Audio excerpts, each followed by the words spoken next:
Hello and welcome to the Legislative Report. I'm State Representative Sue Helm of the 104th District in Dauphin County. I recently attended the 97th Pennsylvania Farm Show in Harrisburg. This is the premier event for agriculture, which is the Commonwealth's #1 industry. The dual mission of the show is to highlight and honor our farmers and food producers while educating the non-farming public about the industry.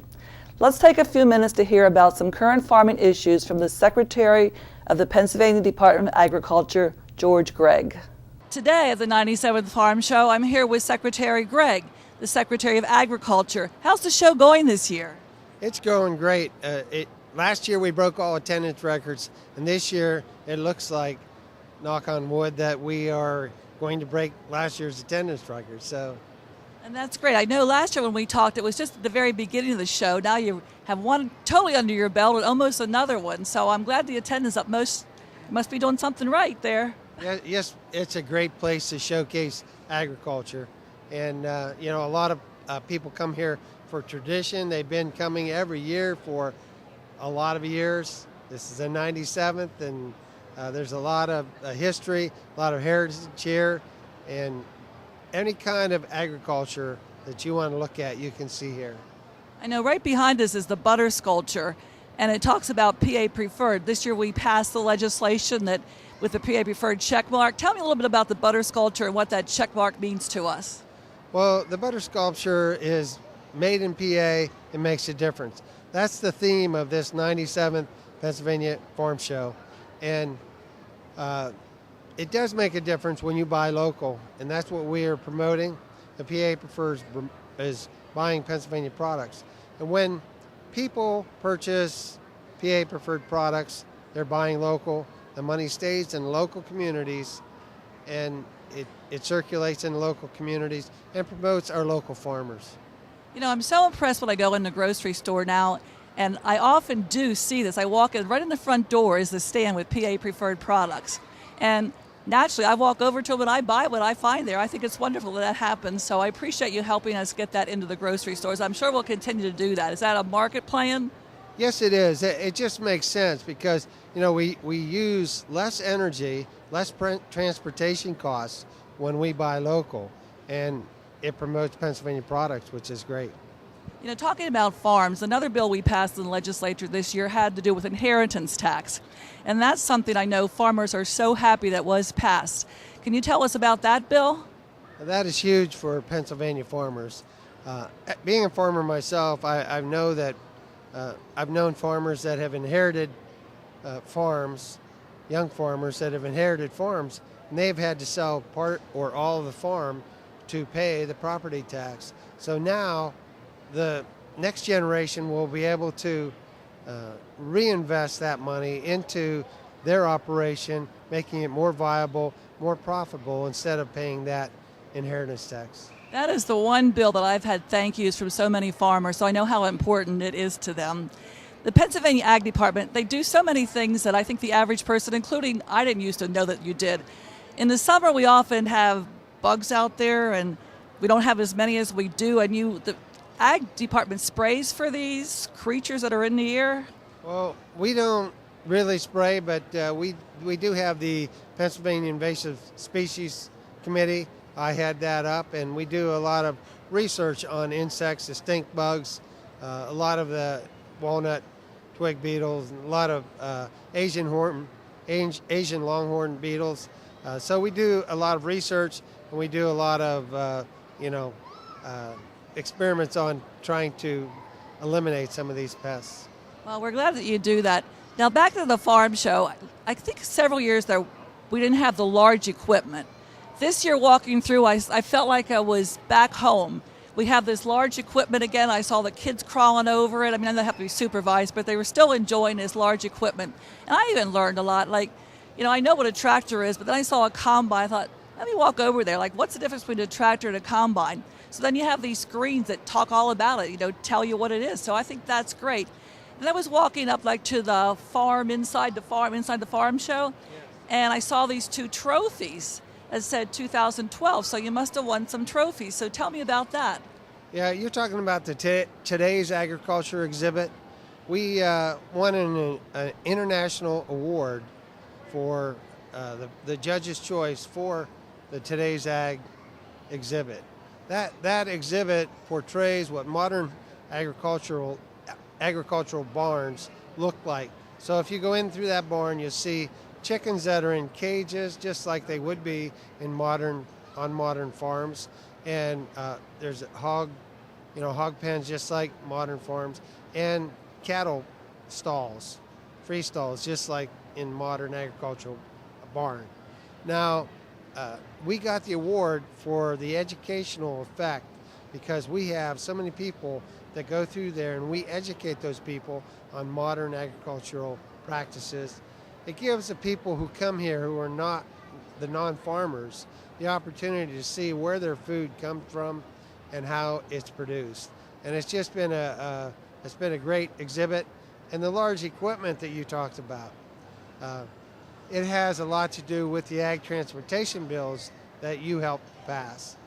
I know that's been great for farmers because as the equipment gets larger, now it's illegal for us to go down the road until we got brought up into this century with the ag transportation bills that were passed in the legislature. Now, that's true because we did talk about large equipment, and it doesn't really hit home till you come here to the farm show and you see how large it is, because I truly was amazed at how large the equipment is now. And talking about that farm within the farm show and the trophies, I mean, I was happy to see that. In when I walked in, they talked about veal, and I know I love veal parmesan. When I go out to eat, I could eat that just about every night, except for turkey on Thanksgiving. However, tell me about veal and the animal, and because I have some friends that won't eat veal because they say that the animal doesn't live that long and it's being cruel, but there's a lot of farm animals don't live that long. I mean, that's the whole idea. We raise farm animals to eat. So could you talk a little bit about the process? Well, that's why we have Today's Ag there. It's educational, and it shows people exactly where their food comes from. I mean, all food animals are used for our convenience and for our food. And this is a great educational display to bring that to life so that people do know, where their food comes from. And that's so true here at the farm show. And you're a farmer yourself. I mean, for years you farmed. I think you still live on a farm, own it. Do you actively farm? I mean, you couldn't possibly do that much anymore with what you do here because you're in the Department of Ag all the time, but you still own the farm?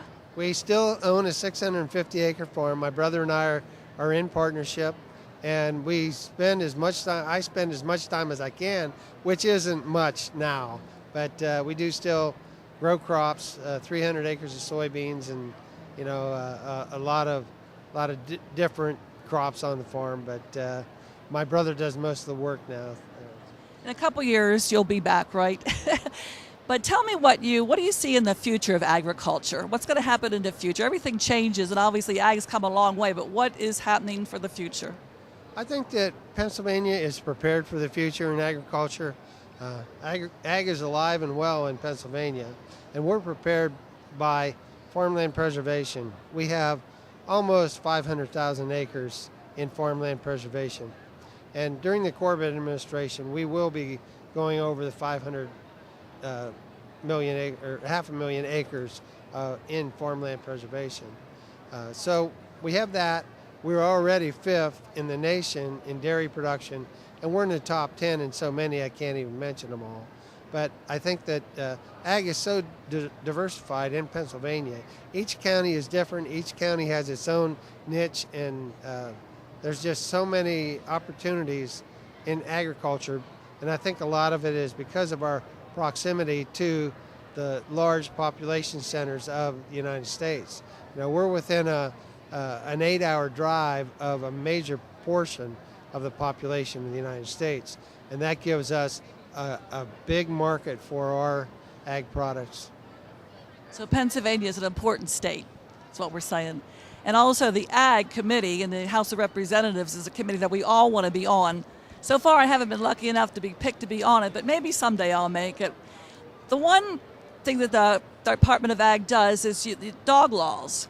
And I know you've made some laws, or we made some laws about the dogs, and each county has a county treasurer. who's in charge of the dog license. And we have the Dauphin County treasurer here, Janice Creason. Welcome. Thank you for having me here. I am so glad this week to be able to partner with the Department of Agriculture's Dog Law Enforcement Office to educate people and inform them about dog law and dog licensing. Tell us a little bit about it, like just exactly what you, with your job as treasurer, have to do with the dogs. Our responsibility as treasurer is to issue the licenses for the dogs, and that's what we do. You can have an annual license, which is renewable now, or you can purchase a lifetime license. We issue both of those. We are now offering the licenses online, which is a great convenience for the residents of Dauphin County, and there are 31 other treasurers across the state that are also offering the licenses online. They can go to padoglicence.com and get their license in the comfort of their own home. Does everybody know that they have to have a license for their dog? Does they question that? They do. We've talked to a lot of people this week who have said, I didn't know that I needed to have a license. They were surprised by that, and it's really the process of educating people, which the Department of Agriculture is working very hard to do. The dog needs to have a license if it's 3 months or older. So it's very important when you have that new puppy in the house that the first thing you do is either get online at padoglicence.com or find an application online at the Department of Agriculture or at any county treasurer's website and license your dog so that you are not found illegal with an illegal dog and maybe have a fine or a penalty for not having that license on it. Now, is there one charge for a dog license, or does it depend on what kind of dog you have? It doesn't depend on what type of dog you have, what breed, but it does matter whether it's neutered, spayed, or not. So there's a higher fee if it's not spayed or neutered, and a lower fee if it is. So it's important that any breed of dog, whether they're a dog that stays in the home all the time, some people will say to me, well, my dog is always in the house, so I don't need a license. The important thing to remember is that no tax dollars are used by the enforcement office to regulate kennels, puppy mills in Pennsylvania, which we know have been an issue and have been highly debated. There are issues of stray dogs that have to be managed, investigation of coyote damage. All those types of things are funded by the fees that are derived from the licensing. There are no tax dollars used. So it's really the dog community coming together to fund all the things that are important not only to us as dog owners, but also to the community at large. So it's really a very good contribution to a very worthy cause. I think you brought up an issue. Secretary Gregg, you rescued some dogs, or the Department of Ag did. I think you brought them here to the farm show. Yes, we did. Could you tell us about that? Well, from time to time, we will get a report on some dogs or dog hoarding, and when that happens, we will go investigate it. We brought those dogs into the farm show complex, had our veterinaries check them out, and we separated the males and females, and took those animals to county humane societies, and in a short time, all of them were adopted. So that we had a happy ending to that, but we had 197 dogs from one county, one house actually.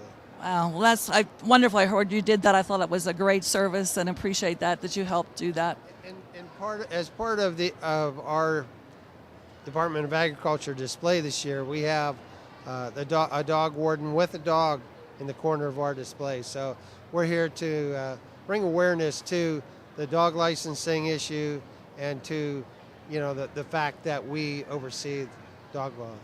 I know Janice told me how everybody comes to look at the dog. The dog is a big draw. The other thing I think it's important to mention is that we maintain a database of all of the dogs that have been licensed, and that number that's on the license can bring your dog home. If the dog would wander or be lost, if someone finds the dog, they can call the number that's on the tag, and then we will match the number to the owner and call the owner and let them know that we have the dog or that someone has the dog, and we can quickly reunite them. We also have a website that's palostdogs.com, and you can register your dog there. You can put a picture of your dog if it's lost or if you find a dog. So that's another great resource. I think about 1,200 dogs have been reunited since that website has been started. So that's another good side of dog licensing. Well, that's great, and I appreciate both of you being here at the farm show. And I know I'm having a great time this year. Is everybody enjoying it? It's a great time. Eating too much. That I think we always do. But thank you so much, Secretary. Thank you. Thank you so much, Treasurer. Thank you.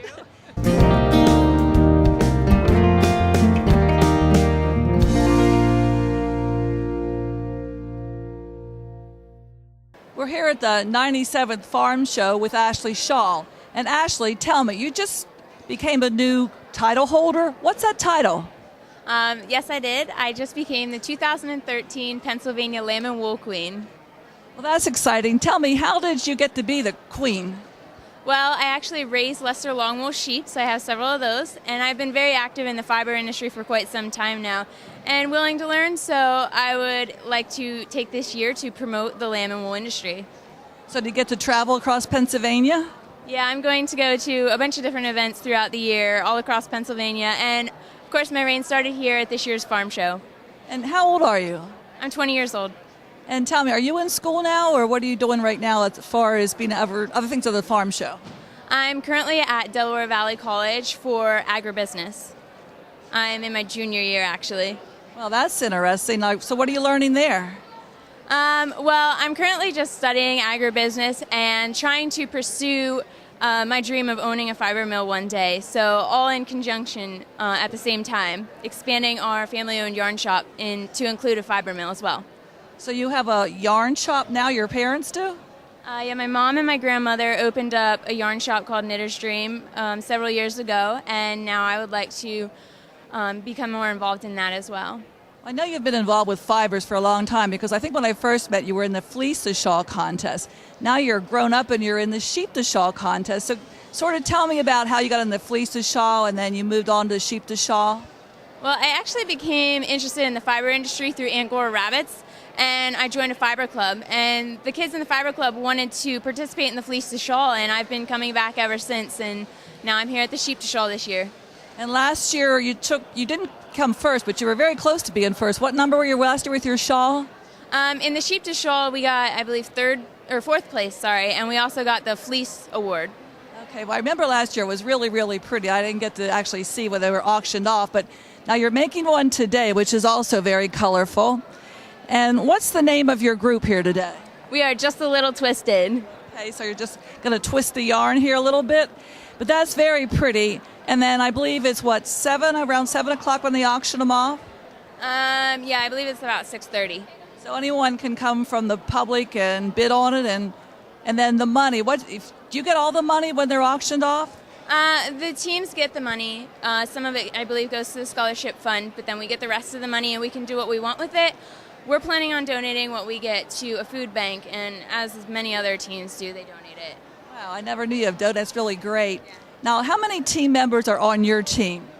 Well, we actually have 6. We have 5 members. We have a carter. We have 3 spinners. I'm a weaver, and my brother is shearing this year. So, and your sister was also, I believe, on the fleece to shawl? My brother and sister. Oh, both of them were on. Well, that's great. It's a family affair, right? Yeah. It continues to be. Well, I think that's wonderful that your whole family participates in the farm show. I know on Saturday I watched your brother teach me and other people how to build a backyard garden.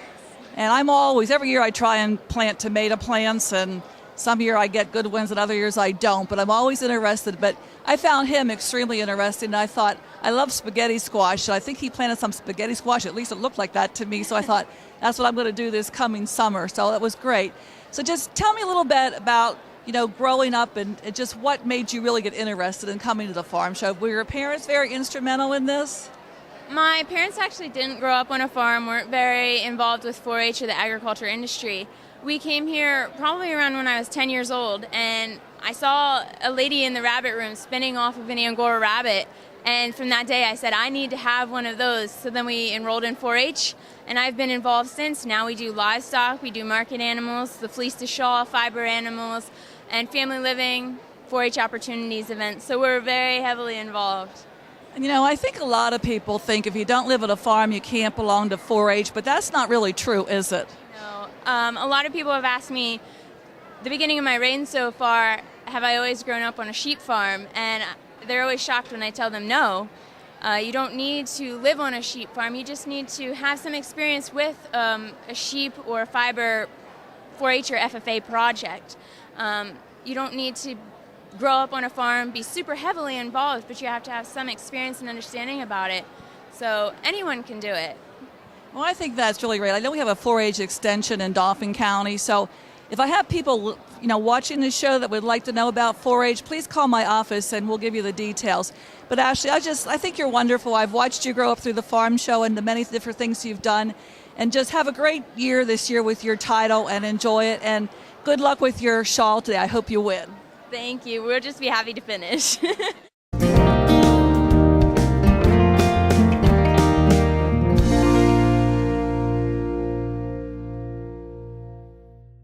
Currently, I'm with Chastity and Courtney Campbell, and they have animals here at the 97th Farm Show. Courtney, first of all, tell me how old you are. I'm 18 years old. And Chastity, how old are you? I'm 17. Now tell me, Courtney, what's your animal here this year? I have a cow. Her name's Ayla. And how long have you owned her? For about a year. And what did she do at the farm show? She just got first this morning in her class. First? Well, that's great. So now do you win? When you win, is there money attached to this or just a ribbon?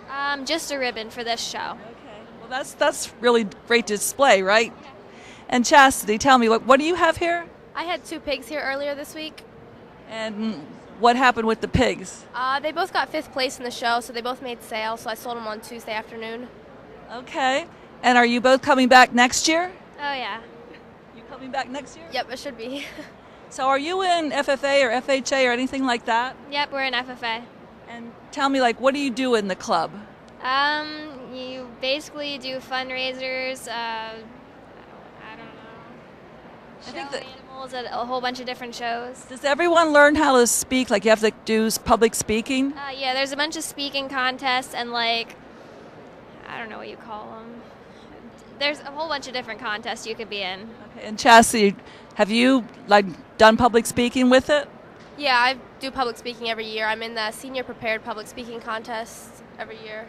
All right. Well, thank you. We're so glad you participated in this show. We'll look forward to seeing you next year again.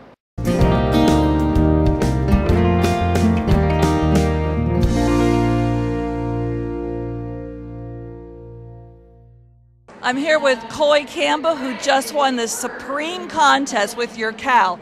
Tell me exactly what your title is now. Basically, she's the best cow out of all of them here, dairy breed.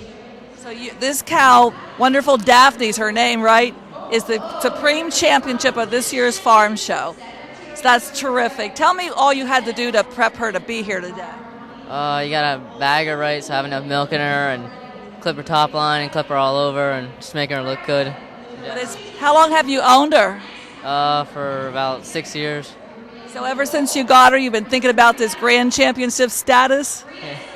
And I think you've won other prizes also with her. Could you tell me what they were? I won the junior show at the All-American, and out in Madison, Wisconsin at the World Dairy Expo. We won the junior show, and she won it down in Louisville, too. So now what happens to your cow from here on out? What happens after today? Just take her back to her pack and stuff, or the farm, and wait for the next show. Okay, so she's going to continue to be shown. Well, that's terrific. I'm so glad you're here, and keep working for next year. All right, thanks.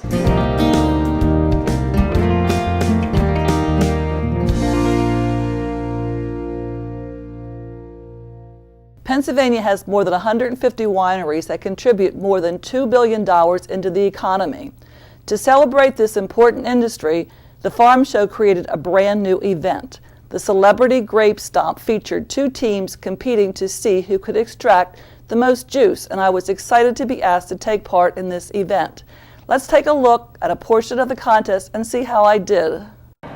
Get ready, set, stomp. They're stomping, stomping. Ooh, look at the music. How's that feel? I hope they don't get any muscle cramps. Oh, look, Matt's getting some out.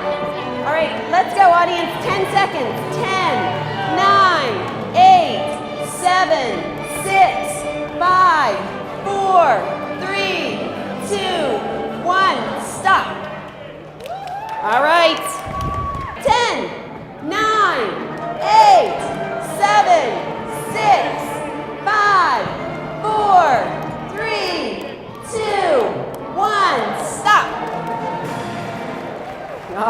right, great. This is very energetic, isn't it? Next, we have Representative Sue Helm. Those gents will help her get in. All right, and on this side, we have Representative Dan Mao. He told me he was carb loading, guys, so. All right, ready? Cue music. All right, here we go. He is going crazy. He is going crazy. He is a hound dog. He is a hound dog. Go. Woo! It's still neck and neck, folks. Still neck and neck. Go, Representative Helm. Oh, she's getting some good help from Coach Dick. Representative now is going to town in there. He is boogieing down. All right, ready? 10, 9, 8, 7, 6, 5, 4, 3, 2, 1. Stop.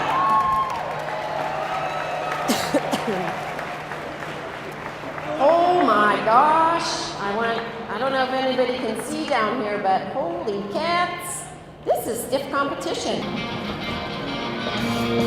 Oh, they're going at it.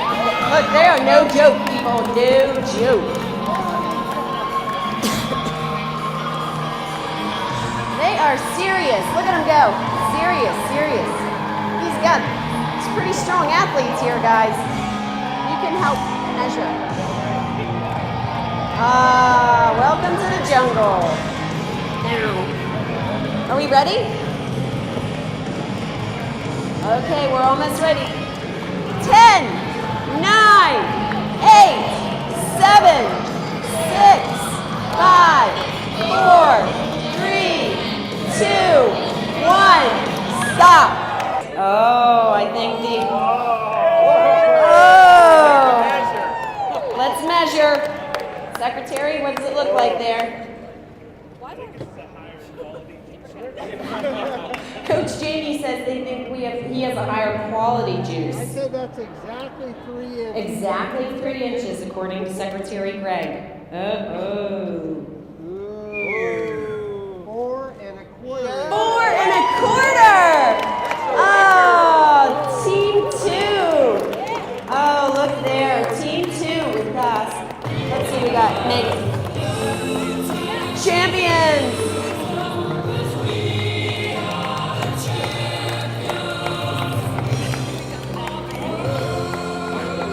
I wasn't sure exactly what to expect, but I always thought it sounded like fun to stomp grapes. So when I was called and asked to do it, I thought, why not? Let's give it a try. I will say tonight, though, when I came and I looked at that bucket of grapes and it looked so high, I'm thinking, how in the heck are we going to do this? But it wasn't all that bad. Like, I thought it was going to be cold. The grapes were cold, but it went pretty well.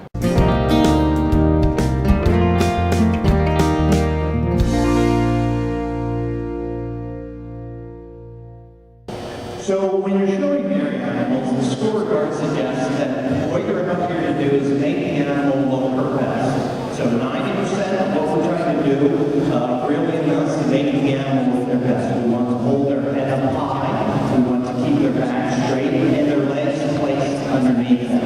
10% does. 10% is based on the appearance of the exhibitor, but I would say everyone looks pretty good. What do you think, Kurt? Yep. So today we're really going to be looking at these fine folks as they help us support the dairy industry and how they exhibit these animals by keeping their legs placed correctly, keeping their heads up, knowing some information when they were born, what type of breed, some of the characteristics. So we're going to make another couple circles and line them up. Let's go. What did I learn? Oh, I learned that I better go practice.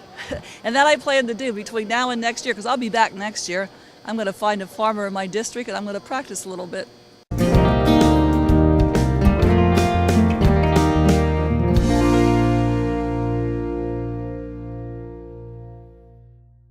That's all the time we have for today's program. I'm State Representative Sue Helm. As you've watched this profile of the Pennsylvania Farm Show, I hope you've gained a greater appreciation for agriculture and its importance to our Commonwealth. If you have any questions about today's program or any state government matter, please contact me at one of my offices. The information will be shown in a moment. Thanks for watching, and please join me next time for another edition of Legislative Report.